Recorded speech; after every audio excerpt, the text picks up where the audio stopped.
Coming up, the politics of academia. The other thing we do is we have a college in which the atmosphere on the ground for students is different because of what the institution stands for. Bard College President Leon Botstein discusses his school's work in prisons and abroad and misconceptions about higher education. It's just ahead on Global Ethics Forum. Good evening, I'm James Traub, and welcome to Ethics Matter. Our guest tonight is Leon Botstein, the president of Bard College. President Botstein is the kind of academic leader one might have otherwise thought extinct. Erudite, outspoken, unswervingly committed to a humanistic education. He's almost single-handedly made Bard into one of the nation's finest liberal arts colleges.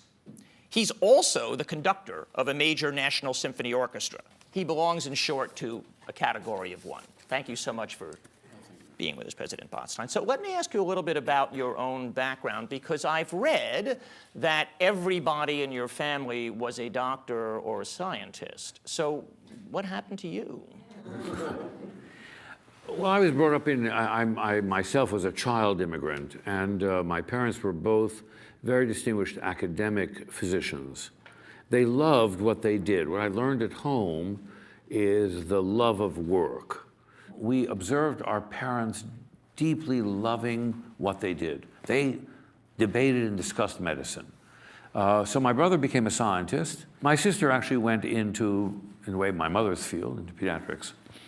And by the time it came to me, my first year at Bard, my father, they came up for the weekend. He hadn't retired. He was chairman at Einstein. And he took a walk on campus with me. And then at the end, I was 28. And he said, you know, if this doesn't work out, you can still go to medical school. But at least you got your PhD, so you had the basic family credential. Except in our family, a doctor meant something other than a PhD. It meant the capacity to help someone, and which is not true of all. I am in the helping profession. I think you're right about things. Joking aside, two things we learned. My sister put it best, I think. Since we came from a family that can be described as survivors, and my aunt in particular was a righteous Gentile, rescued hundreds of Jews and honored by Yad Vashem and by the Holocaust Museum, and a very devout Catholic. We learned two things, and which have stuck with all of us. One is that if you're ever in a position of privilege, which we as immigrants come to the United States never expected ourselves to be, you have an obligation to do the right thing and do the right thing now. That you cannot excuse not acting on behalf of what is right and what is needed. And that you have to imagine that what went wrong in the Second World War, among other things, was the failure of ordinary people to stand up for what was right. So let me ask you, so since you became a university president at a ludicrously young age, did you feel that, given what you've just described, that unlike being just an academic, that being a university president, in fact, was something yet more like a helping profession, that it had a moral dimension to it? Yeah, I mean, I think, look, when you're a young person, you're in graduate school. So I had this dream of combining music and scholarship. That was sort of my own dream, which I've been able to do, and I'm grateful for the college that it is a college with a strong emphasis in the arts, and therefore was compatible with the idea of this mission, which was a very unique kind of idea. And I formulated this idea when I was really very young, a teenager. But, you know, necessity takes over. Life is never a function of planning. So a series of accidents led me, at the age of 23, to accept an offer to run a college in bankruptcy, in real bankruptcy, not in metaphorical bankruptcy. And it was a college that Dartmouth wanted to protect. John Kennedy, the then president of Dartmouth, a wonderful man, mathematician, great mathematician, Hungarian. He recognized that this fledgling college, which was really a safe haven for failed upper middle class kids, and that even whatever absence of virtues it might have had, that it being killed by the right-wing element in New Hampshire was a bad thing for Dartmouth. Even if Dartmouth was very conservative, the idea that they could undo a college through political pressure and bad publicity was considered a bad idea. So he decided to protect it. So he put a bunch of his people on the board, and they and the bankers ran this thing. And they were going to close, and then they gave me the job on the theory that the most gifted person would have been 12. There was an inverse relationship, because anybody with a real career would have never taken this job. And so I took it and learned a lot in the process. But that's how I got into it. But I certainly did believe that we had an obligation. You know, we're very patriotic. Immigrants are very patriotic. What the anti-immigrant forces never understand is the sense of gratitude is enormous. And patriotism is visceral. And so, yes, I think all of us thought, for my parents, America was a miracle of opportunity.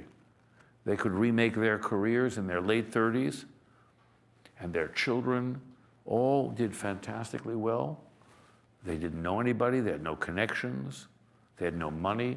They were paid for by the Hebrew Immigration Service, that bought their tickets for them and for us. So, yes, I absolutely think it was my obligation.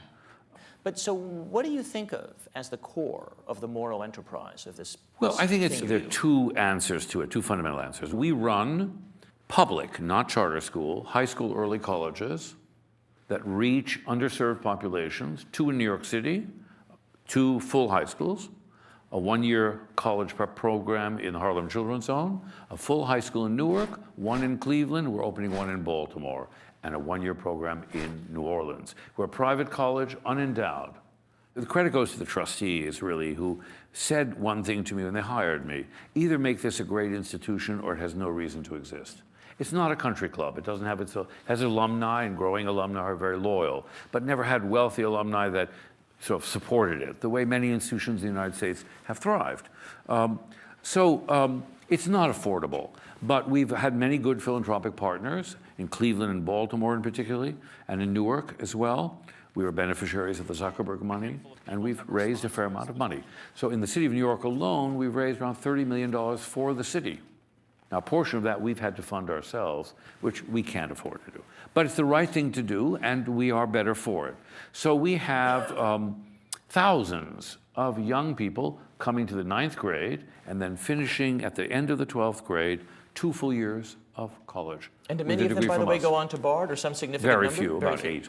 We also have the largest prison education program in the country. We have 300 prisoners getting BA degrees, and we've spawned prison programs all over the country, not only in New York State, but with Notre Dame in Indiana, on the West Coast, and in Connecticut and Iowa. And my understanding is those are pretty rigorous programs. Very. You're not saying, well, we know these guys can't do the work, so we're going to just give them something that they'll pass. These are excellent programs. So part of what the college does is indeed dealing with the underserved. Let me stop you for 1 second, because the giant universities we know of that have $10 billion or $20 billion or $30 billion endowments, maybe they do these things that I don't know about them. My sense is they don't do these things. Do you feel like that actually should be part of the obligation of a university, especially one with all that money and fame? I do, but since it's hard for me to have credibility because none of those institutions, precisely because of what I believe in, has ever dared to ask me to run them.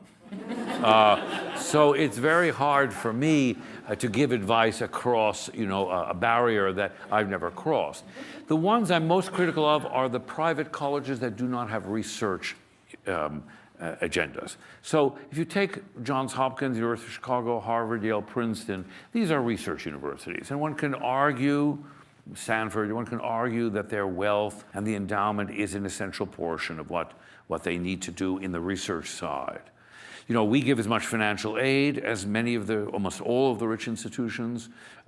We run a much more tight ship, if you will, that concentrates on education. But it's the colleges that have large endowments, that don't have a graduate infrastructure, that I'm probably more critical of. In any event, it creates an environment on the campus that is different. So the one public service is the reaching of the constituency that is underserved, and we do that through several programs. The other thing we do it internationally too. We are in places that really need help, on the West Bank, in Kyrgyzstan, and in Russia as well, and in Burma.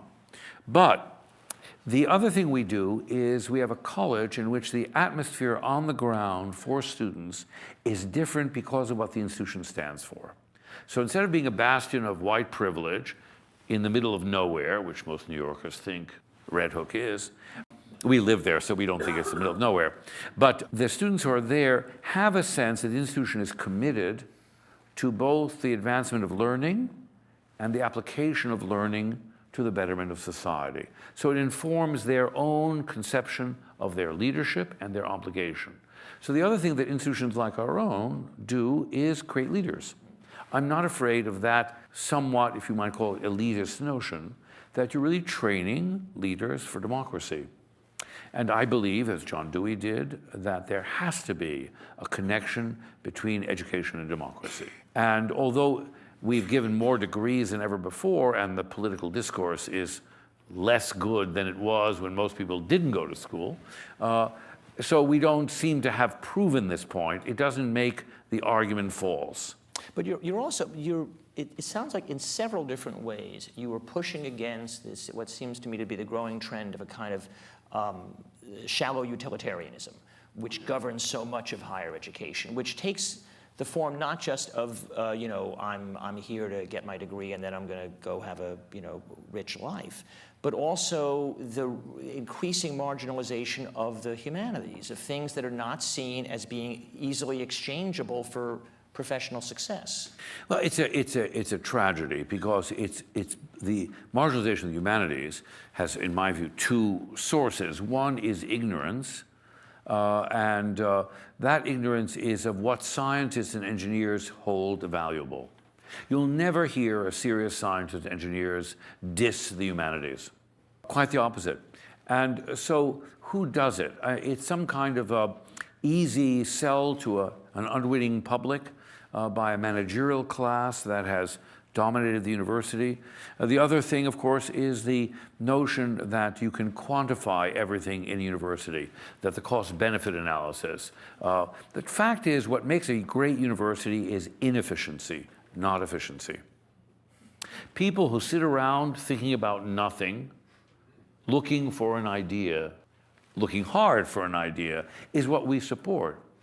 You don't know when you fund 25 laboratories who are working on the same problem about cell function, you don't know which one will come up with a result beforehand. You can't predict ahead of time. One of the great things about the Higgs Nobel Prize is that it was a triumph of basic research. All the biotech that we talk about is based on discoveries made by generations of scientists who had no idea there was a practical value. You ask Francis Crick or Max Delbrück or Salvador Luria, all winners of the prize in biology, and ask them, did they ever think they could make money from it? Never occurred to them in a million years. They wanted to know, how do living organisms work? They were interested in the intellectual problem.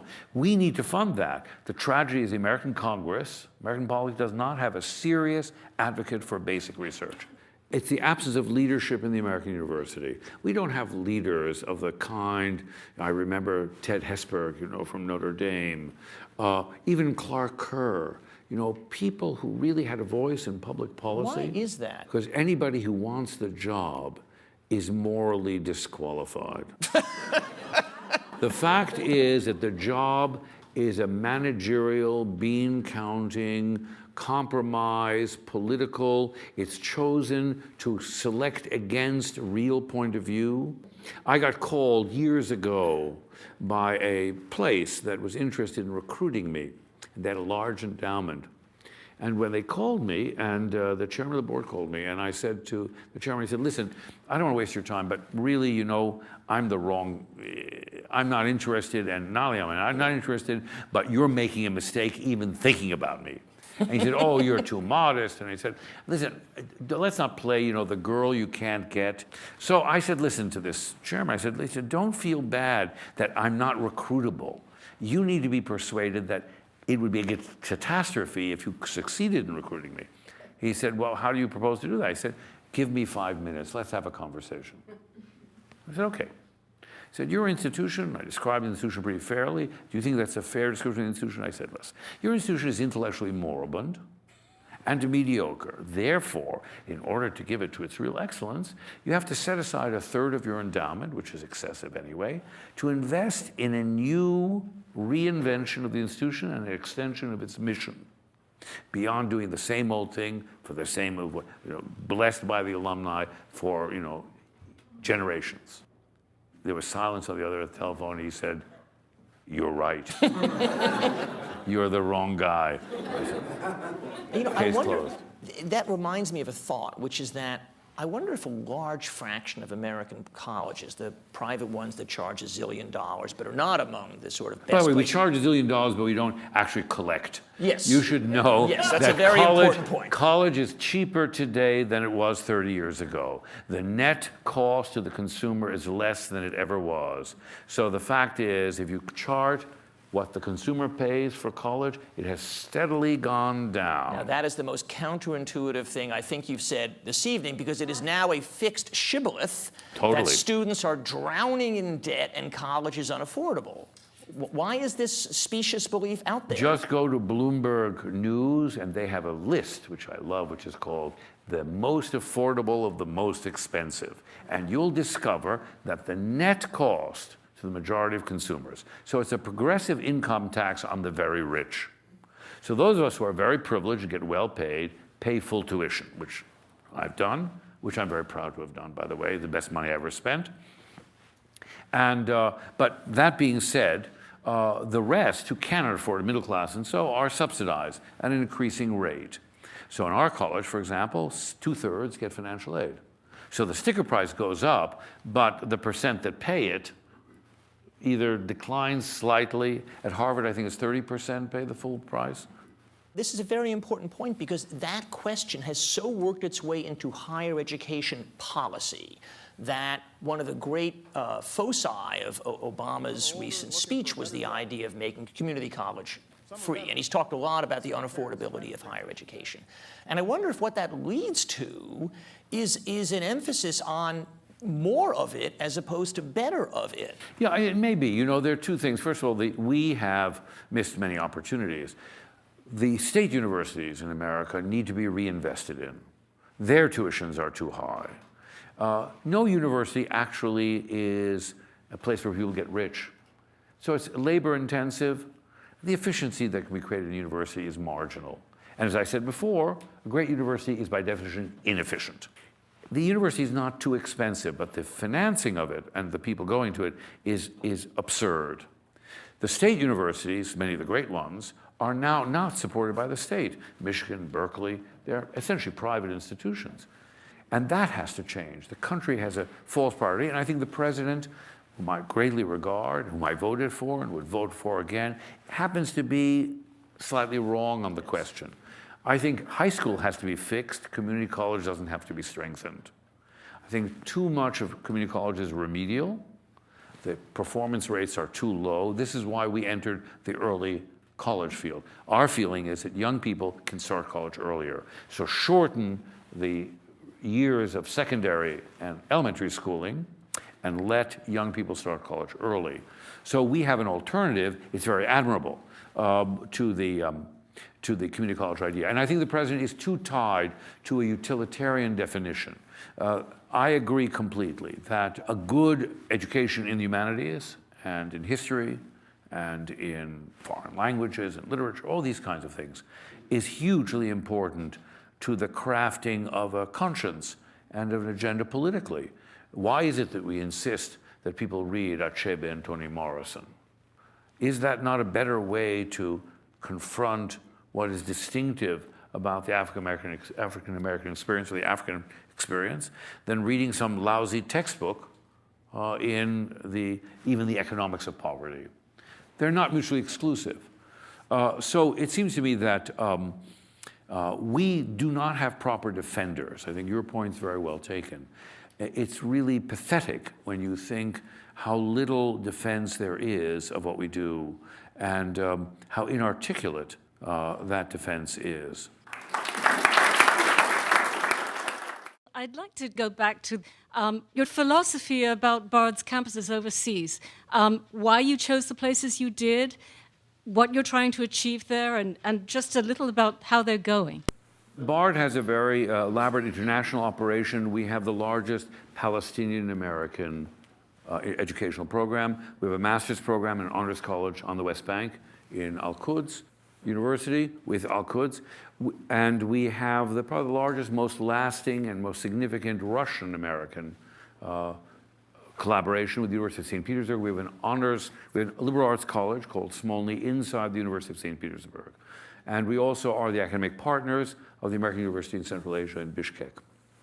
Those are three programs we have which reflect our philosophy, which is to bring the best of American liberal arts and higher educational practices in collaboration with a partner in a place where there's a real need.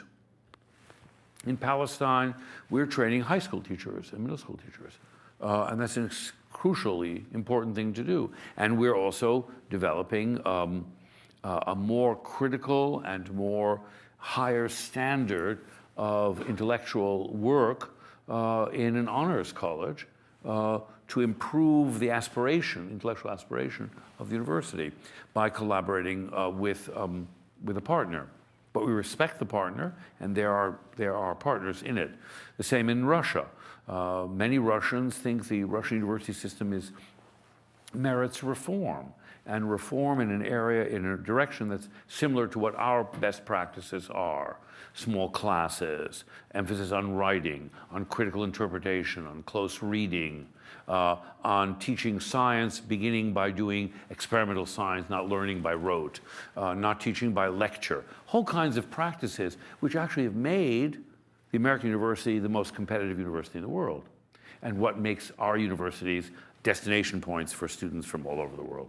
So we have gone to places where we can provide a value added in collaboration with a partner in the home country.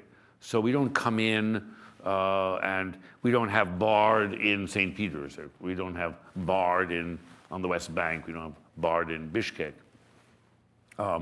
So we try to do this collaboratively in places where there is real need. And so we don't make money on it. Actually, this has to be subsidized. So our partners are the USAID, private foundations, particularly the Open Society Foundation. So we are actually dependent on philanthropy. These are not money-making operations.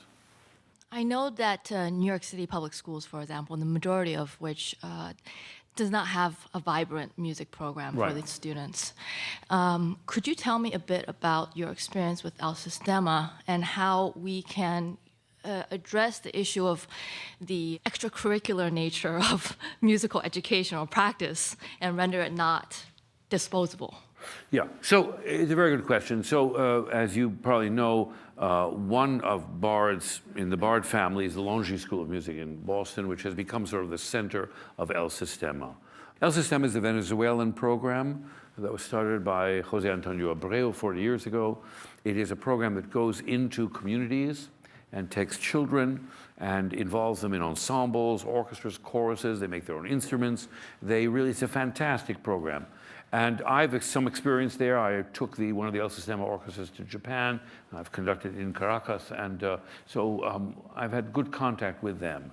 There's some controversy about them, but I have a strong view that they understand several important things. One is that young kids can work in ensembles, and they learn a lot from it on different levels. And older kids teach younger kids. And they perform from the very start. So it's not studying a violin, in your closet until you're good enough to be presented in public. And when you go perform in Venezuela, the place is packed with kids and family.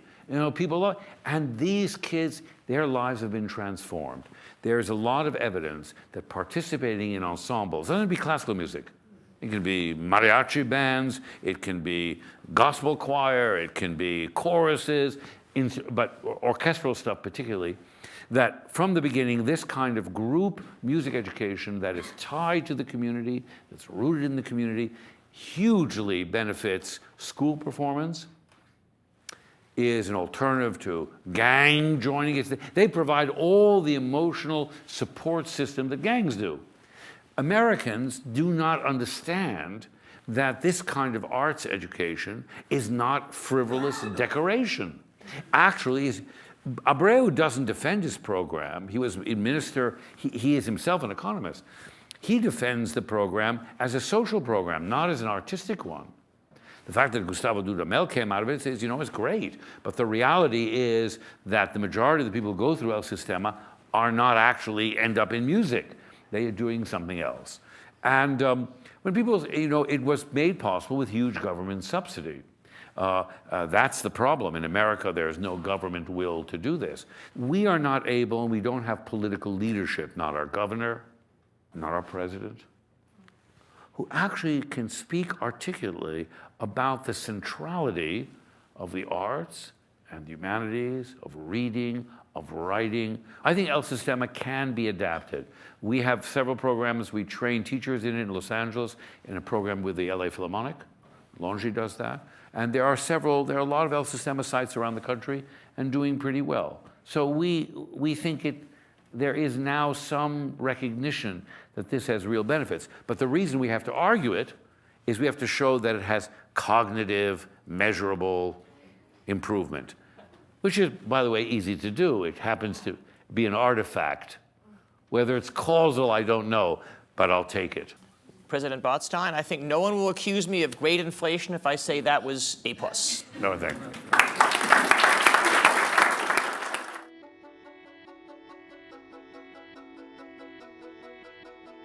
For more on this program and other Carnegie Ethics Studio productions, visit carnegiecouncil.org.